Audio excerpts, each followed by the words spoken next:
Pertandingan panas di San Siro antara AC Milan dan Juventus berakhir dengan skor 0-0. Dengan hasil yang seri ini, apakah absennya Dusan Vlahovic memang merusak tajamnya lini depan Juventus? Hari ini kita akan bahas bersama jawabannya bersama dengan Mas Vandra dan Suryo. Dan saya sekarang sih sebagai host hari ini. Halo, apa kabar Mas Vandra dan Mas Suryo? Halo, Halo, Assalamualaikum. Kabar baik, Alhamdulillah. Insya Allah, Alhamdulillah. Nah, saat tim lain memanfaatkan striker murni, Juventus mencoba skema false nine nih. Tapi apakah ini solusi atau malah berpotensi menjadi bumerang bagi Juventus? Dengan hanya mengandalkan penguasaan bola, Juventus terlihat sedang kehilangan daya dobraknya. Nah, solusinya ini apakah mungkin dengan mengubah formasi atau mengandalkan pemain sayap yang lebih aktif dan agresif? Mungkin kita tanya langsung dengan narasumber kita, dengan Mas Suryo atau Mas Vandra, boleh di-share pendapatnya nih, adakah dampak dari tidak adanya Vlahovic terhadap strategi Juventus ke depan? Dari Mas Suryo dulu nih, silakan Mas. Iya, dampak itu pasti ada karena Vlahovic adalah seorang striker gitu. Hmm. Tapi kalau kita mau ngelihat, kalau Mota itu kemarin di klub sebelumnya bisa bermain dengan false nine, mestinya dia itu bisa menemukan false nine idealnya di klubnya sekarang, Juventus. Nah, terlalu cepat untuk mengatakan ini suatu kegagalan dalam hasil imbang melawan Milan 0-0. Tapi ini merupakan pembelajaran bahwa Cup Miners itu tidak cocok dijadikan false nine. Akankah nanti muncul nama-nama selanjutnya itu kembali kepada head coach-nya lagi Mota untuk menentukan siapakah orang yang tepat di posisi yang tepat seperti itu. Dan kalau bisa menambahkan perlu adanya latihan khusus untuk menambah dalam tanda kutip ya eh, ketenangan dalam finishing. Jadi latihan khusus dalam finishing di mana nanti bisa jadi goal ya.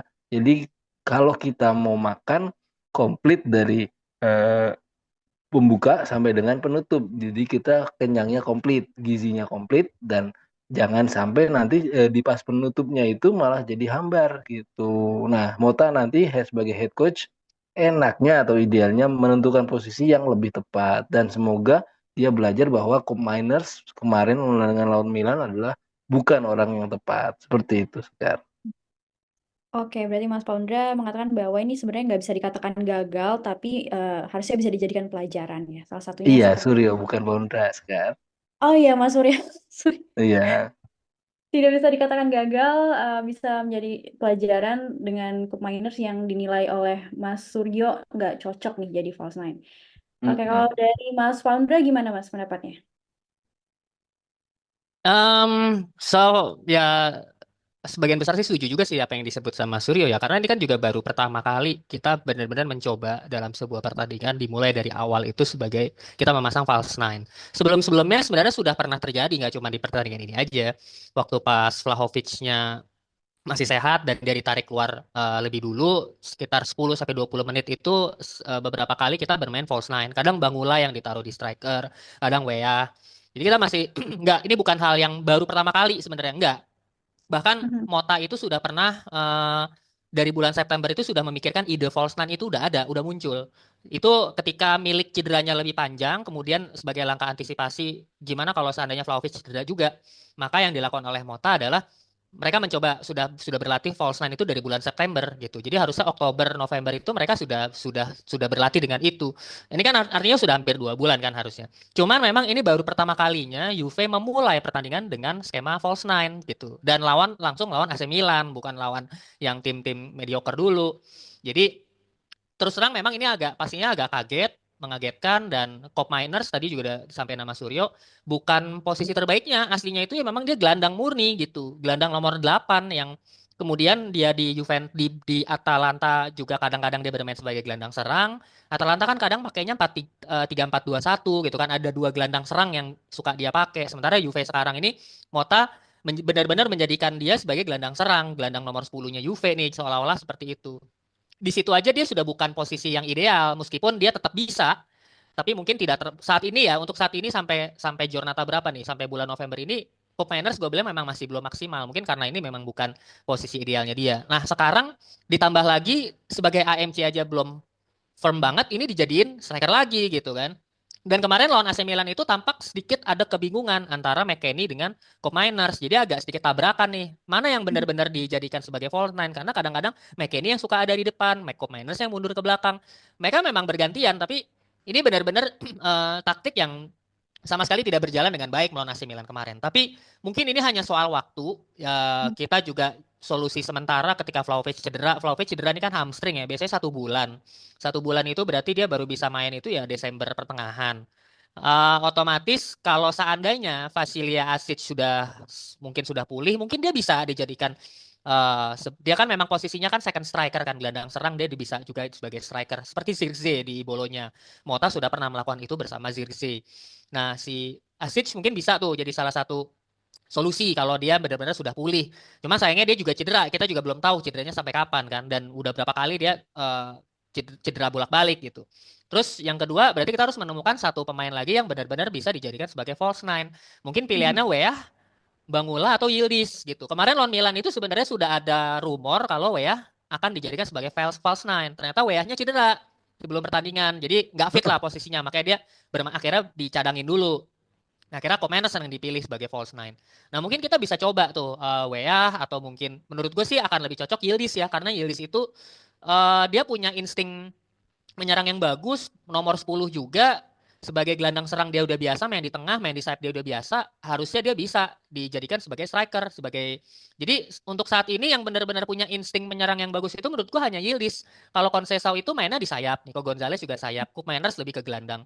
Nah, yang kita kurang itu kan adalah insting mencetak golnya. Nah, sekarang kita Yildiz masih ada sehat, menurut gua Yildiz yang harusnya lebih bermain lebih ke depan gitu. Karena memang kalau strategi false nine ini kan sebenarnya striker, mereka memasang pemain gelandang atau sayap dijadikan sebagai striker. Tujuannya bukan untuk false nine ini bukan untuk mencetak gol. Sebenarnya nanti akan mencetak gol adalah pemain-pemain sayap.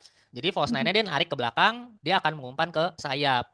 Nah, mungkin Koopmeiners kemarin masih agak kagok tuh, dan sebenarnya kemarin sudah mulai terlihat tuh Conceição sama Yildiz berhasil tuh nyerang dari kanan kirinya Milan, tapi ya masih belum ada gol gitu, masih belum efektif. Menurut gue ini hanya soal waktu sih. Kalau emang Vlahovic cedera masih 3 minggu lagi, ya mau nggak mau di 3 atau 4 pertandingan ke depan, ya mau nggak mau harus memang false nine yang dilakukan. Tapi mungkin pilihan pemainnya yang menurut gue lebih cocok di Yildiz untuk dijadikan sebagai false nine. Oke, Mas Paundra, ini ternyata juga sama ya, berpendapat bahwa Koopmeiners tuh belum berada di posisi ideal sebagai false nine dan mungkin lebih cocok Yildiz. Nah, kalau berbicara tentang pengganti peran Vlahovic nih, Mas, formasi atau pemain mana nih yang bisa diandalkan? Mungkin boleh balik lagi nih ke Mas Suryo. Silakan, Mas. Jadi gini, formasi dulu Mota itu pernah punya formasi 4-1-4-1. Nah, di sini bisa diandalkan kalau menurut saya ya, kalau misalkan tadi Mas Pondra berpendapat itu Yildiz untuk di strikernya, kalau saya agak tos-tosan sama Thuram gitu, sekaligus aja gitu kalau Thuram. Jadi dia keep the ball-nya oke, ketika dia sudah keep the ball, dia cuman tinggal ini aja apa tektokan dengan sayap-sayapnya nanti dengan si Yildiz atau dengan Conceição atau katakanlah dengan Bagula gitu. Jadi yang penting bisa keep the ball-nya agak lama aja, jadi menciptakan false nine seolah-olah ini striker yang akan menjadi gol gitu, menciptakan gol padahal enggak sebenarnya.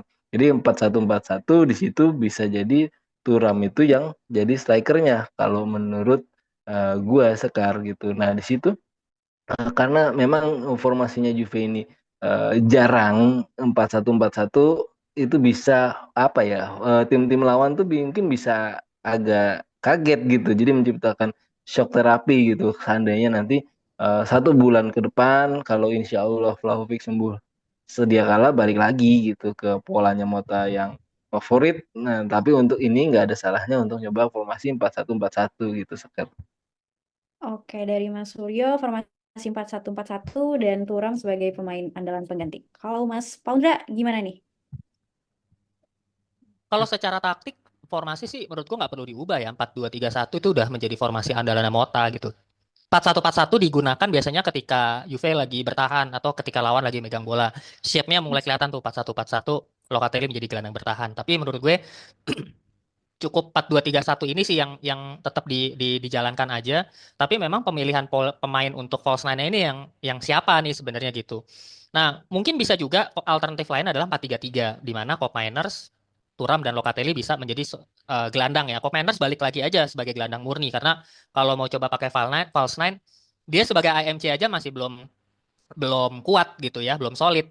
Ini lagi dia dijadiin false nine lagi gitu. Jadi menurut gua kalau mau coba alternatif baru ya coba pakai 4-3-3. 4-3-3 dan 4-2-3-1 ini kan taktik yang tidak berbeda jauh. Menurut gua implementasi di lapangannya nggak jauh beda. Jadi kalau pakai 4-3-3 enak kita punya tiga gelandang murni, Yildiz bisa kita taruh di tengah. Dan biasanya memang false nine itu awalnya memang dari 4-3-3 tuh Spanyol pernah pakai, Mm-mm. Barcelona, Manchester City juga pernah pakai. Itu awalnya 4-3-3 dulu. Jadi memang yang nyetak jadi goal getternya itu nanti akan ada di sayap gitu di penyerang sayapnya ini. Nah, penyerang sayap ini kan kita saat ini sehat masih ada masih sehat itu kan ada Conceição dan Weah kan. Ada Bangula juga di situ. Jadi makanya gue lebih melihat Yildiz yang cocoknya tuh sebagai pemain depan forward yang di tengahnya itu sebenarnya paling cocok adalah Yildiz. Nah, kalau gue tadi ngelihat kalau misalnya Thuram yang dijadikan sebagai striker, kalau gue agak sayang aja kalau Thuram dinaikin ke depan karena Thuram tuh sama Locatelli sekarang udah enak banget tuh di tengah tuh. Kalau Douglas Luiz sehat, mungkin bisa jadi pilihan tuh Douglas Luiz dinaikin ke depan. Tugas Karena itu Douglas masalah. Luiz kan pernah pernah jadi AMC loh waktu pas friendly match. Dua pertandingan dia jadi AMC karena Koop Meiners kan waktu itu masih cedera kan, belum datang, masih cedera. Douglas Luiznya masuk, Mota berusaha mengisi posisi 4-2-3-1 satu AMC-nya itu dua kali Douglas Luiz dipasang. Jadi menurut gua malah lebih make sense Douglas Luiz kalau mau dicoba dinaikin ke depan daripada Thuram atau Locatelli. Thuram Locatelli itu udah enak sebenarnya posisinya di gelandang bertahan. Hmm. Oke, Mas Paundra, formasi 4-3-3 dengan Koop Miners balik jadi gelandang murni dan Douglas Luiz jadi pemain andalan pengganti. Oke, kalau dari suara Juventus ini kira-kira siapa nih yang cocok untuk menjadi penggantinya Vlahovic dan formasi apa yang paling cocok boleh dikomen di video ini. Oke, kita lanjut ke topik kedua ini mengenai rumor transfer. Telah beredar juga kabar bahwa Ben Chilwell dan Cesar Casadei ini ternyata masih terkait dengan rumor transfer dari Chelsea, ini menjadi perbincangan hangat. Keduanya dianggap dapat memperkuat lini pertahanan maupun penyerangan Juventus yang kini sedang disorot karena dinilai tidak tampil konsisten. Gimana nih Mas, Mas Suryo dan Mas Fanda? Potensi kedatangan Chilwell dan Casadei dapat mempengaruhi kedalaman skuad Juventus atau sebenarnya nggak ada pengaruh sama sekali gitu. Boleh berganti ke Fanda dulu, Mas Fanda silahkan. Ben Chilwell ini gue sangat tidak setuju ya, sangat-sangat tidak setuju kalau kayak misalnya kita mendatangkan Ben Chilwell. Karena meskipun ini masih baru rumor ya, tapi kalau kita coba analisis, Chilwell Hmm. ini kan posisinya bek kiri. Kemudian di Chelsea sendiri juga saat ini masih jarang bermain. Riwayat cederanya juga banyak. Dia bolak-balik dia kena cedera hamstring. Tahun musim lalu dan 2 musim lalu pun juga berapa kali dia cedera hamstring. Cedera lutut juga. Jadi buat apa kita mendatangkan pemain dengan riwayat cedera seperti ini gitu. Dan kedua posisinya pun left back, back kiri. Kita nggak butuh back kiri. Back kiri sekarang udah ada Cambiaso. Bek kanan udah ada Savona, pelapisnya ada Danilo gitu. Jadi buat apa kita butuh butuh pemain apa bahkan McKennie pun bisa jadi back sayap juga gitu. Buat apa kita kita mendatangkan pemain seperti Ben Chilwell apalagi dia pemain Liga Inggris, pemain timnas Inggris kan. Biasanya pemain dari Inggris tuh kalau main di Italia tuh biasanya nggak terlalu bagus ya. Kalau yang Hmm. timnas Inggrisnya nih gitu, biasanya nggak perform. Gue jarang banget ngeliat ada pemain yang dari timnas Inggris. Mungkin satu-satunya mungkin salah satunya mungkin Tammy Abraham ya, tapi itu pun juga nggak oke-oke banget ya. Jadi menurut gue red flag lah kalau Ben Chilwell nih kalau kata anak sekarang nih red flag nih. Ben Chilwell gue nggak setuju lah. Karena buat apa kita mendatangkan? Kita tuh lebih butuh back tengah gitu. Back tengah Hmm. kita harus carinya tuh back tengah. Alangkah lebih baik kalau kita bisa dapat back tengah sekaligus bisa jadi back kiri. Nah, itu lain cerita. Tapi kalau Chilwell nih ya mungkin mungkin pernah kali ya beberapa kali jadi back tengahnya Chelsea. Gua nggak tahu, gua nggak mengikuti Chelsea juga. Tapi menurut gua ini benar-benar baru rumor yang bisa jadi rumor ini sengaja dimunculkan oleh media-media Inggris bisa jadi karena media Inggris kan juga banyak koran-koran kuning ya. Jadi koran-koran emang isinya gosip doang gitu. Sengaja dimunculin supaya mereka ada konten, mereka ada berita karena lagi musim-musim kayak gini. Biasanya enak tuh mereka buat ngangkat-ngangkat berita tuh. Siapa tahu aja kejadian gitu kan di kompor-komporin nih Juventus supaya bisa beli Chilwell. Bisa jadi ini taktiknya Chelsea atau media-media Inggris juga. Tapi kalau Casade oke lah ya, Casade ini pemain Italia kan. timnas Italia juga junior di U20 dia bermain cukup bersinar juga meskipun posisinya gelandang ya, gelandang serang. Ada rumor Fagioli bakal dijual. Kalau Fagioli dijual ya gantinya Casade, why not? Dua-duanya sama-sama gelandang, Casade bahkan lebih agak ke depan ya, gelandang nomor 8. Jadi buat gue oke sih kalau Casade karena gue suka dengan pemain-pemain yang berbau Italia ya, sesuai dengan pemain lokal gitu, gue suka banget.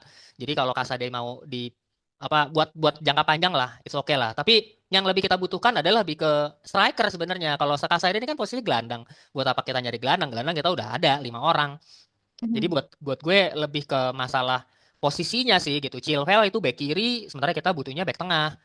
Kasade itu gelandang serang, sementara kita butuhnya striker murni gitu. Jadi lebih baik mencari striker murni yang memang nggak kepake tuh. Kan sempat ada kabar Patrick Schick ya, Lorenzo Luca. Menurut gue itu lebih baik ngincar ke sana lah. Atau bisa juga nih taktiknya Juventus juga, mereka ngincarnya siapa, yang diberitain siapa gitu kan. Bisa juga kayak gitu nih taktik komunikasi dan public relationsnya Juve, bisa juga kayak gitu. Ya cuman menurut gue ini masih rumor, masih terlalu jauh, masih terlalu mentah yang ya kita nggak bisa bahas lebih lanjut sih. Tapi so far itu yang bisa gue sampaikan. Oke, Mas Faundra kurang setuju ya, Mas, karena posisinya kurang pas dengan kebutuhan Juventus saat ini. Kalau Mas Suryo gimana, Mas? Apakah setuju Ya, dengan Chilwell dan Kasade atau enggak? kalau ngelihat dari kebutuhannya sih memang nggak sesuai ya si Chilwell ini buat apa gitu. Seorang bek kiri murni ya memang kita tidak bisa mengharapkan dia bermain peran banyak sebagai bek tengah juga apalagi dia di Chelsea yang kebetulan Chelsea sendiri sekarang istilahnya itu satu RW pasukannya skuadnya gitu terlalu banyak gitu. Apakah ini sebuah taktik untuk menjual dalam tanda kutip ya, menjual pemain kepada Juve yang dimana memang ada sekilas untuk back itu kebutuhan, tapi untuk sekarang kan kebutuhan yang menjadi prioritas adalah seorang striker gitu. Ini apa ini dari Chelsea juga karena kan kebetulan KCD-nya juga dari Chelsea juga gitu, seorang Italiano gelandang yang memang tidak bersinar di luar Italia. Kalau memang sudah pada tempatnya di Italia, why not kalau untuk KCD. Tapi prioritas sekali lagi nih bukan prioritas utama karena KCD ini kan seorang gelandang juga. Jadi dari prioritas itu memang Chilwell bukan yang utama, KCD juga bukan yang utama. Lebih ke kalau gue sih lebih ke Kolomwani atau ke Patrick Schick gitu. Kalau mau untuk kebutuhan striker. Kalau Hmm. mau Juve itu niatnya ngotot di sana. Apakah ini strateginya marketingnya Chelsea? Syukur-syukur diterima Juve atau enggak gitu karena skuadnya sudah sangat banyak dan mereka harus melepas itu satu persatu atau dalam tanda kutip satu paket gitu kayak Sede atau Chilwell dengan Fagiolinya nanti kalau misalnya Fagiolinya out ini taktik marketing atau taktik strategi yang memang hanya sekedar gosip jauh panggang dari api seperti itu sekarang. Oke, ternyata sama ya Mas, kurang setuju nih ternyata. Oke, tapi Mm-mm. kalau dilihat dari kondisi keuangan Juventus nih yang saat ini bisa dibilang sedang dalam masa pemulihan pasca kerugian yang berimbas pada defisit di laporan keuangan yang juga udah dipublish sama Juventus, apakah transfer ini kalau memang benar terjadi nih Mas, bukan gosip doang, apakah realistis atau enggak nih Mas? Gimana dari Mas Paundra mungkin pendapatnya gimana? Sorry, baru masih ke mute.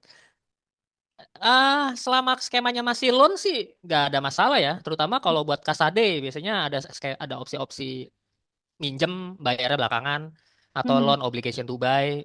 Menurut gua nggak masalah. Kayak kita lakukan skema dengan Kalulu kan. Kalulu kita coba tes trial dulu. Pilihannya itu option to buy. Jadi boleh ditebus, boleh enggak. Tapi kalau obligation tuh kan kita harus tebus. Nah, nanti tergantung tuh bagaimana pemilihan skemanya. Cuma menurut gua kalau untuk Kasade bisalah kita lakukan loan ya. Loan kan tidak ada biaya transfernya. Atau kadang diakal-akalin biaya loannya let's say misalnya 5 juta. Nah, nanti dipinjam, gajinya bisa dibayar patungan. Jadi bisa ada berbagai macam skema lah. Tapi kalau untuk beli dengan harga mahal, terutama di harga di atas 30 juta, menurut gue terlalu mahal untuk seorang pemain seperti Kasade. Makanya balik lagi, semua tergantung kebutuhan tim untuk saat ini. Kita prioritasnya kan mencari back tengah. Dari awal ketika kita masih di bursa transfer itu kita cuma punya back tengah murni itu ya hanya tiga. Kalau lu Gatti Bremer, Danilo ya bek kanan, Savona ya masih muda, meskipun dia juga bisa jadi bek tengah, tapi sudah terbiasa bermain di bek kanan. Tabal Mhm. juga bisa main di bek tengah, tapi aslinya juga di bek kiri. Dari awal udah bilang kita butuh 4 back tengah gitu. Tapi malah Dragusin dijual, ya kan Rugani dilepas. Ya akhirnya kita jadi nggak punya backup ketika Bremer cedera panjang. Jadi menurut gua pertama nih kita sekarang lakukan adalah center back dulu. Dan yang kedua adalah striker. Memang sih nanti Vlahovic Milik harapannya bisa pulih ya di bulan Desember. Milik juga katanya Desember nih. Tapi kan nggak ada jaminan kalau mereka bakal sehat terus gitu. Jadi menurut gua tetap akan ada satu menurut gua yang striker lah. Entah itu tidak harus yang oke, maksudnya nggak usah yang harus wah-wah banget, tapi benar-benar kita beli untuk dijadikan sebagai backup. Tahun Hmm. lalu kan juga sebenarnya kita punya striker ketiga kan, namanya Moise Kean gitu, yang ternyata sekarang gacor di Fiorentina. Vlahovic striker pertama, Milik striker kedua, Kean itu sebagai striker cadangan, yang ketiga, cadangan kedua atau striker ketiga. Jadi kita harusnya punya tuh striker cadangan kedua gitu. Setelahnya Milik baru tuh striker ketiganya siapa? Bisa dari pemain muda, mungkin bisa kita orbitkan si Angele. Ya tapi kalau Ya, enggak, ya menurut gua kita harus harus nyari itu dua prioritas itu menurut gue back tengah sama striker gitu. Tapi kalau dari segi keuangan, ya kalau cuma 5 juta 10 juta mungkin masih realistis lah ya. Tapi kalau udah di atas 20 30 kayaknya lebih realistis tuh dipinjem sih biasanya kalau Juve. Oke, oke. Mas Faundra, oke, tapi dengan strategi skema lawan. Oke, kalau Mas Suryo gimana, Mas? ya kalau gue sangat tidak oke karena Chilwell itu estimation market value-nya udah 25. Kalau Hmm. KCD itu masih di range 15 sampai dengan 13. Itu masih affordable lah ya kalau dalam tanda kutip memaksakan untuk KCD ini. Tapi kalau Chilwell itu udah back timnas Inggris udah jelas nggak murah kalau kalau back timnas Inggris walaupun memang dia nggak bermain di Chelsea banyak-banyak gitu ya. Gue juga nggak ngerti pertimbangan dari head coach-nya timnas Inggris. Cuman kalau buat loan tuh pun nggak pas. Gue nggak setuju juga kalau di loan gitu. Mendingan bener-bener fokus untuk nyari back tengah sama striker gitu. Striker ya striker so-so aja gitu. Kalau yang Betul. syukur-syukur bisa hidden gem gitu kan kalau kata zaman sekarang nemu nggak masalah. Tapi kalau sekedar buat backup jika dengar-dengar Zigzi itu nggak cocok di MU, Iya, mungkin iya, itu bisa dijadikan bisa. fokus seperti itu. Karena kan Zigzi sudah mengenal lama dengan Mota, kemudian Mota juga sudah tahu patternnya Zigzi, dia Force juga bisa. Sebagai kesulitan untuk keuangan, kalau untuk fokus di Zigzi, kalau memang Zigzi-nya nggak betah di MU, kita full konsentrasi di situ aja, all out cash untuk Zirkzee di situ karena memang udah pas banget sama Mota gitu. Kalau untuk striker, kalau untuk CB ya nyari yang so-so aja karena ada peluangnya Zirkzee nggak betah di MU. Seperti itu Sekar. Hmm. Oke, ternyata Mas Suryo sangat tidak oke dengan harga maupun dengan skema loan dan lebih prioritas untuk agar Juventus fokus mencari bek tengah dan striker. Nah, kalau teman suara Juventus ini gimana nih? Apakah transfer ini realistis atau enggak nih kalau mengingat kondisi keuangan Juventus dan kebutuhan Juventus? Boleh dikomen di video ini. Oke, Juventus ini itu dia dua topik kita hari ini dan tentunya di video-video lainnya kita juga masih punya topik-topik yang gak kalah menarik. Jadi pastikan kalian subscribe, like, komen, dan nyalain lonceng notifikasi biar nggak ketinggalan video dari kita. Juventini juga bisa join channel Suara Juventini untuk mendapatkan update lebih eksklusif dan kesempatan menjadi narasumber kita di video-video berikutnya.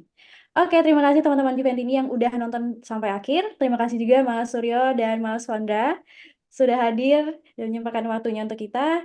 Akhir kata kita akhiri dengan Vino Lavine, Forza Forza Forza Juve. Juve. Juve. Terima kasih.